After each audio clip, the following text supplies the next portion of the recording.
अस्सलाम वालेकुम, मेरा नाम है मनीज़ मोइन और आज के हमारे इस सेशन के मेहमान हैं अब्दुल्ला अफजल, जिन्होंने 2021 में सीएसएस को क्लियर किया है और पुलिस सर्विस ऑफ पाकिस्तान में एलोकेट हुए हैं। अब्दुल्ला से आपकी मुलाकात करवाएंगे, जानेंगे अब्दुल्ला से कि अब्दुल्ला ने क्या स्ट्रैटेजी अपनाई और सीएसएस को इतने थोड़े वक्त में क्लियर किया। तो सबसे पहले अस्सलाम वालेकुम अब्दुल्ला, कैसे हैं आप? वालेकुम सलाम, मैं ठीक ठाक हूँ जी, आप कैसी हैं? अल्हम्दुलिल्लाह Abdullah, I am good too. लेकिन इतने थोड़े अरसे में और मुझे ये भी मालूम पड़ा कि आपने ऑनलाइन क्लासेस लेने के बाद सीएसएस को क्लियर किया है, तो ये किस तरह से, कोई इश्यूज तो नहीं पेश आए ऑनलाइन सेशन के दौरान? सीएसएस जो है, इसको पास करने की जो स्ट्रैटेजी है बेसिकली वो हर स्ट्रैटेजी के एंड पे एक अल्लाह ताला का एक ख़ास करम है और उसके अलावा कोई चीज़ नहीं होती। और यकीनन ये एक बड़ी टफ जर्नी है, इसके अंदर बेतहाशा इश्यूज आते हैं, ऑनलाइन सेशंस के अपने चैलेंजेस, कोविड का टाइम था एंड एवरीथिंग, लेकिन अल्लाह ताला ने जब करम करना हो तो वो हो जाता है। उस वक्त के अब्दुल्ला अफजल में और अब सीएसएस क्लियर करने के बाद के अब्दुल्ला अफजल में क्या डिफरेंस है?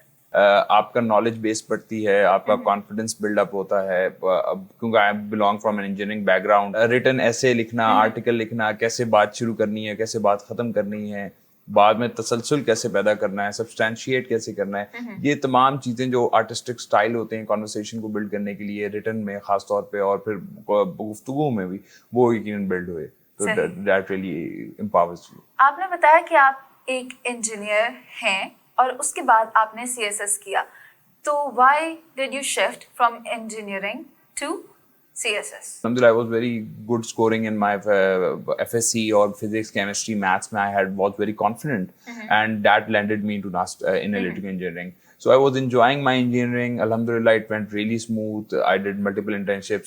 Engro, ICA, multiple companies that I worked in multinationals. I went to South Korea for a while for KAIST University camp and different things, and it was very smooth. क्योंकि जब मैं एक जॉब में था, one of my first jobs, जब मैं ICA में था तो मेरे मैनेजर ने कहा the toughest thing in a person's life is transitions. लेकिन last 3.5 years since I graduated, the life is whole transitions. Abdullah, ये बताएं, जो इसका सबसे पहला स्टेप है पेपर्स को क्लियर करना, राइट? उसमें जो कंपलसरी सब्जेक्ट्स हैं उसमें कहा जाता है कि एसे और प्रेसी इज द टफेस्ट वन। तो आप क्या कहेंगे, आपने इतने थोड़े वक्त में इसकी तैयारी बहुत अच्छे से कैसे की? जो मेरी स्ट्रैटेजी ऐसे में रही खास तौर पे वो ये थी कि मैंने मल्टीपल एसेस लिखे and I got them tested from my mentor Taimur, and उसके बाद उसको मैं उनको चेक करवा रहा होता था और फिर उसमें मुझे फीडबैक मिल रहा होता था, and then I was refiguring it out कि मैंने अब इसको कैसे दोबारा करना है। और जो the nicest thing that happened was कि before the exam, just before the exam sir जो है 10-12 दिन लगातार एक सेशन होता है जिसमें ओपन फ्लोर होता है, हर कोई आ सकते हैं और दे कैन डू वहाँ पे ऐसे। तो उन दिनों में I used to travel from Faisalabad to Lahore daily and I used to go back. वो फरवरी के डेज ही थे, एग्जाम होने वाले थे, तो I was just coming here 1 या 2 ऐसे दिन में लिख रहा था मैं। तो that builded a pace of writing, putting the things. ऐसे के अंदर एक जो चीज़ बहुत इंपॉर्टेंट है वो ये है कि what you think you need to translate into the paper. Examiner को तो नहीं पता ना कि आपके ज़हन में क्या है, तो that was an exciting part. और इस तरह इसको ऐसे को मैं लेकर प्रैक्टिस, लिखना के अमल को लिखा जाए, सिर्फ सोचा ना जाए ऐसे कैसे लिखना है, जब पढ़ा ना जाए, पढ़ने से ज़्यादा लिखना ज़रूरी है इस स्टेज पे। एंड प्रेसी जो है वो एक चैलेंजिंग सब्जेक्ट 2021 के एग्जाम्स का सबसे ज़्यादा चैलेंजिंग था। Even Shashi Tharoor replied on Twitter कि मुझे भी इसमें तो कुछ वर्ड्स नहीं आते, it was so tough exam. So लेकिन ये था कि अल्लाह ताला ने करम किया, अल्हम्दुलिल्लाह आई पास दैट एग्जाम एज वेल। तो उसके अंदर भी यही था कि प्रेसी, कॉम्प्रिहेंशन, इनकी मल्टीपल प्रैक्टिसेस, मल्टीपल टाइम्स पे उनको चेक करवाना एंड ऑल दैट। बहुत लिमिटेड सोर्सेज चाहिए आपको उसके लिए, प्रैक्टिस ज़्यादा चाहिए, एंड दैट रियली मैटर्स। बहुत ज़्यादा प्रैक्टिस चाहिए, बहुत ज़्यादा पढ़ना भी पड़ता होगा उसके लिए। मुख्तलिफ बुक्स आपने भी पढ़ी होंगी, तो कौन कौन सी बुक्स हैं जो सीएसएस एस्पिरेंट्स को पढ़नी चाहिए? सीएसएस के हवाले से हम देखें तो कुछ किताबें हैं जो आपका एक अच्छी बेस बनाती हैं पाकिस्तान की हिस्ट्री के बारे में। सबसे इम्पॉर्टेंट है कि जिस तरह पाकिस्तान हार्ड कंट्री है टू लिव इन की है, वो बहुत ज़्यादा मशहूर भी है, बहुत लोगों ने पढ़ भी रखी है, वो पढ़ ली जाए। इसके अलावा जो है मलिहा लोधी साहिबा की एक किताब है ऑक्सफोर्ड की, पाकिस्तान क्राइसिस स्टेट, उसके अंदर मल्टीपल आर्टिकल्स हैं, वो की जा सकती है। रीथिंकिंग पाकिस्तान है, फोलियो बुक्स की publication. All these are for the history. All these are for the Pakistan's perspective. अब फोलियो बुक्स जो मलिहा लोधी साहिबा की किताब है, और मैं समझता हूँ गूगल से ज़्यादा दोस्त अच्छा होता नहीं, क्योंकि सारी किताबें आप पढ़ भी नहीं सकते, टू बी वेरी ऑनेस्ट। तो आप समरीज पढ़ सकते हैं, आप उनका क्रक्स पढ़ सकते हैं. एंड देयर आर फैक्टफुलनेस एक बहुत अच्छी किताब है जिसके अंदर आपके बहुत सारे मिसपरसेप्शंस पॉपुलेशन के बारे में, पॉवर्टी के बारे में. हमें लगता है कि दुनिया में हमेशा से आज सबसे ज़्यादा दुनिया टेररिज्म और वॉर में है, जबकि हकीकत नहीं है. क्योंकि अगर आप फैक्ट्स देखें तो हम शायद most peaceful times of the entire human history में रह रहे हैं. तो आर्टिकल्स कुछ राइटर्स हैं जो डॉन में लिख रहे हैं, जो द न्यूज़ में लिख रहे हैं, मुख्तलिफ सारी चीज़ों में लिख रहे हैं. उनके आप वो टॉपिक्स, वो आर्टिकल्स पढ़ें, टॉपिक वाइज पढ़ें, rather than just looking at पूरी की चीज़ पढ़ने बैठ जाएं.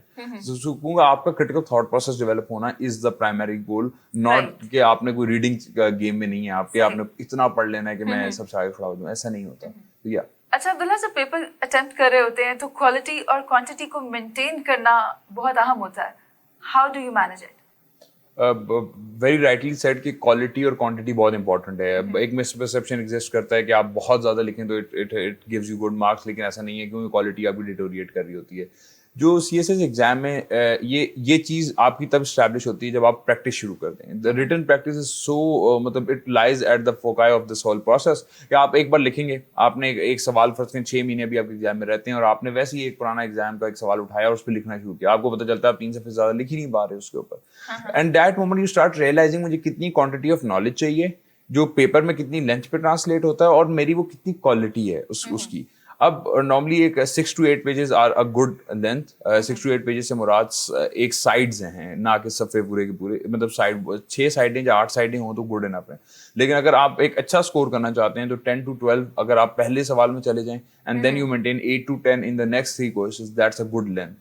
लेकिन उस लेंथ को मेंटेन करने के लिए इट इज़ वेरी इंपॉर्टेंट कि आप पहले लिखना सीख लें, अपनी बार बार वो बैक एंड फोर्थ जाएं. और ये आपको हर एग्जाम में हेल्प करेगी, क्योंकि जो भी सवाल आएगा वो एक डायमेंशन होगा. For instance let's take an example of energy. अगर वो रिन्यूएबल एनर्जी के बारे में सवाल कर रहे हैं तो you can not talk about the energy entirely. लेकिन आपका नॉलेज तो बहुत एनर्जी के ऊपर है, रिन्यूएबल के ऊपर तो शायद आप 3 सफ़े लिख पा रहे हैं. लेकिन यू नीड टू नो कि मैं उस सारे नॉलेज को कैसे रिन्यूएबल एनर्जी के साथ कंबाइन करूंगा इस सवाल में, and then I put that. Headings कैसे बनाऊंगा, क्रिटिकल एनालिसिस कहाँ पे दे रहा हूँ, कहाँ पे फैक्ट्स को ऐड कर रहा हूँ, कहाँ पे कोटेशंस ला रहा हूँ. सो यू वो जो एक चीज़ है वो आपकी क्वालिटी लाती है. और quantity, yes it really matters. Competitive exam है, जाहिर बात है अगर कोई क्वालिटी इतनी अच्छी मेंटेन करके 10-12 सफ़ों पे जा रहा है और आप 5-6 सफ़े पे रह रहे हैं तो it will hinder that marks, that will lead to a good education. So you need to focus on both of the things at the same time. Abdullah, time table किस तरह से डिजाइन किया तैयारी के वक्त आपने? तो बेसिकली टाइम टेबल की स्ट्रैटेजी ये होती है कि आपने अपने कंपल्सरीज को पहले ले लिया. कंपल्सरीज को उनको पाकिस्तान अफेयर्स हो गया, इस्लामियात हो गई, जनरल साइंस हो गई, इनको मैंने पहले, और इंग्लिश को साथ साथ प्रैक्टिस में रखा. इंग्लिश की practice and in parallel in 3 subjects को कंपल्सरीज को ले लिया. गुड 1.5 से 2 महीने लगे that I was done with these subjects. And then I started working towards my optionals. फिर मैंने उन ऑप्शनल्स को 2 महीने दिए. ऑप्शनल्स का क्योंकि आपने जिक्र कर लिया है तो ये बहुत डिफिकल्ट होता है एस्पिरेंट्स के लिए सेलेक्ट करना कि वो ऑप्शनल में कौन से सब्जेक्ट्स का इंतखाब करने जा रहे हैं. Was that easy for you? नहीं, it's never easy for anyone. And और ये एक टफ चॉइस होती है, और आप की एक लक भी चेक हो रही होती है, कुछ ट्रेंड्स की भी एक बात हो रही होती है एट द एंड, और आप कंफ्यूज होते हैं कि मैं क्या करूं. और कुछ सब्जेक्ट्स के ऊपर आपकी बेसिक्स नहीं होती, क्योंकि the way it is design right now engineers और डॉक्टर्स को शायद इतना फेवर नहीं होता ये सब्जेक्ट सिलेक्शन में. तो what I did was primarily कि मैंने एक तो हमारा क्लीशे पॉलिटिकल साइंस IR में से एक सब्जेक्ट उठाना था, इंटरनेशनल रिलेशंस में से. तो आई थॉट कि political science is a good subject जो मुझे एक फाउंडेशन देगा. Again I focus a lot on foundation, जो हमने पहले बात की पाकिस्तान की हिस्ट्री पे बेस्ड फाउंडेशन. और political science gives you a foundation of the thought process that evolved, that led to these societies, these environments, the nation state and everything. So वो उसका बैकग्राउंड है और वो एक बड़ा इंपॉर्टेंट है. तो इट रियली इंट्रीग्ड मी, मुझे वैसे पढ़ने में मजा आ रहा था, तो I opted for that subject. And then उसके साथ फिर I coupled in constitutional law, क्योंकि पॉलिटिकल साइंस का paper 2 and constitutional law is quite overlapping and it really helps. और if you want to score good तो constitutional law में अगर आप इन्वेस्ट कर लें तो इट रियली हेल्प्स. सो ये 2 कॉम्बिनेशन मैंने इस तरह से ले लिए. एंड देन कम्स कि अब 3 सब्जेक्ट्स और लेने थे, तो then I opted for physics again for the reason के जिंदगी भर मैथ्स किया था तो इट रियली हेल्प मी, तो कभी कभी बोर हो जाता था. अब्दुल्ला, फिजिक्स की आपने बात की, I would really want to know कि आपने डिस्टिंक्शन लिया है फिजिक्स में. It's not that easy, it's not an easy subject. How did you do that? یہ اللہ تعالیٰ کا بڑی مہربانی ہے کہ الحمدللہ I got the highest marks in the subject. اور یہ سبجیکٹ تھوڑا سا اس طرح سے ہے کہ اٹ اسٹریچز یو, بہت ساری ڈائمینشنز ہیں اس میں الیکٹریکل سائڈ کی بھی ہیں, میکینیکل سائڈ بھی ہے, کوانٹم فزکس بھی ہے اینڈ ایوری تھنگ. تو my approach was the past papers in the subject. اس سبجیکٹ کے اندر اگر آپ 20 ایئرس کے پاس پیپرس کو کنسلٹ کریں تو that gives you a direction کہ آپ نے تیاری کیسے کرنی ہے. Once I got that sort of a direction then I went back to those physics books جو میں نے اپنی یونیورسٹی لائف میں کہیں پڑھی ہوئی تھیں, کہیں میں نے اپنے کالج لائف میں پڑھی ہوئی تھیں, and then I started preparing from those sources. So یا اٹ ریئلی ہیلپ می. اس کے اندر کچھ سورسز ہیں, وہ سورسز پرائمرلی ہیلیڈے رزنے کی کتاب ہے, سروے کی کتاب ہیں فزکس کے اوپر, سروے اینڈ موزز کی ماڈرن فزکس کے اوپر کتابیں ہیں. یہی بکس پرائمرلی میں یوز کر رہا تھا, اور باقی میرا سورس گوگل تھا. جو سا سوال آ رہا ہے, جو ڈیریویشن آ رہی ہے, جہاں پہ آپ پھنس رہے ہیں, آپ گوگل کو کنسلٹ کریں, سمپل رہیں, چیزوں کو کوئک رکھیں اور بہت زیادہ ڈیپتھ میں نہ جائیں, کیونکہ اگین یہاں پہ 10 نمبر کے سوال ہوتے ہیں, you do not have that space, اور ڈیریویشنز ہوتی ہیں ان کو ذرا کر لیں, اینڈ ڈیریویشنز کو پریکٹس کر لیں, and that really works. Interview آپ کا کیسا رہا اور اس کی تیاری آپ نے کیسے کی؟ انٹرویو الحمدللہ اٹ وینٹ ریئلی ویل. اور انٹرویو کے اندر جو میری جرنی کے اندر انٹرویو کا جو ایک ویلیو تھی وہ یہ تھی کہ when the result came in 30 September کو, تو پہلے تو ایک انجوائمنٹ, ایک ایکسائٹمنٹ ہوتی ہے, 2-3 دن تو آپ اس چیز کو ہینڈل کر رہے ہوتے ہیں, and the moment it happens تو آپ کو پتہ چلتا ہے کہ آپ کا پہلے دن ہی انٹرویو ہے اور دوسرے نمبر پہ انٹرویو ہے. تو I was the second person that was interviewed for this batch. Distinction لینا اتنا آسان تو نہیں تھا. ایگزیکٹلی. تو یہ بہت ٹائم کنسٹرینٹ تھا, and the panel that is sitting right now, ان کی ایک اپروچ ہسٹری کی سائڈ تھی, اور انفارچونیٹلی میرا ہسٹری سبجیکٹ نہیں تھا. تو it was sort of that stressed me a lot. 20-25 دن تھے. What I did, my approach was کہ میں انیشیلی سر کے پاس آیا, آئی گیو 4 to 5 مارکس, اور اس کے اندر میں نے یہ فگر آؤٹ کرنے کی کوشش کی کہ انٹرویو کیا ہوتا ہے, کس پیٹرن میں چلتا ہے, ڈائریکشن کیا ہوتی ہے, کتنا بولنا ضروری ہے, کتنا نہیں بولنا, اور یہ ساری چیزیں, لینگویج کیا ہوگی, بیٹھنا کیسے ہے, ہاتھ کیسے رکھنے. یہ 5 سے 6 دنوں میں آئی فگرڈ اٹ آؤٹ. تو آئی انویسٹڈ 15 days, جس کے اندر 2 دن کا سائیکولوجیکل اسسمنٹ بھی آ گئی میری. سو وہ بھی جانا پڑا اسلام آباد. تو آئی ٹریولڈ, اینڈ لیکن اللہ کا شکر ہے کہ جب وہ پینل کے سامنے جو سوال آتے تھے ان کا جواب دے دیا, کچھ ڈراپ بھی ہو گئے, اور وہ ایک چیز ہے. The interview ki thing, the key to the interview is that the moment you enter into the room, you need to make sure that those person like you when you leave the room. And that's it. It's not about you being very educated or being very smart or being anything. It is let them judge it, but make sure that they like you. And the moment you start looking the interview this perspective, you start looking their criticism, their arguments, their everything as positive thing that add value, and that is really adding value. It's the most prestigious panel probably in Pakistan to interview people, and and they are very qualified people, mashallah, very knowledgeable people. So it's really about, and for me ایک اور جو چیز میں اس میں add کروں گا کہ since last many years جب سے I started board exams and everything, تو مجھے نا ایک ایکسائٹمنٹ کریٹ ہوتی ہے the moment paper happens, کیونکہ وہ ایک ہوتا ہے کہ یار اب جو کیا تھا وہ تو ٹھیک ہے, اب کچھ چیلنجنگ ہوگا, کچھ مزہ آئے گا, اینڈ نیو ایونیو اور new horizon will open up. I have been to multiple multinational companies, اور ان کے اندر میں نے ان کے انٹرویوز دیے ہیں, everything I've been through that process. It was a very unique process and indeed, اور it really helped me, اور مجھے بہت I enjoyed the conversation with them. Yeah. آپ نے تو کر لیا, اب CSS aspirants کو آپ کیا گائیڈ لائن دینا چاہیں گے for their futures؟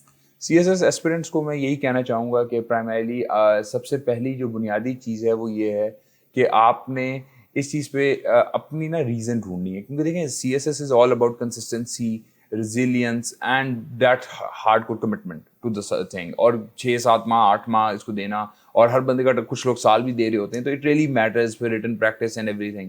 اور پھر risk, and it really changes day in day out.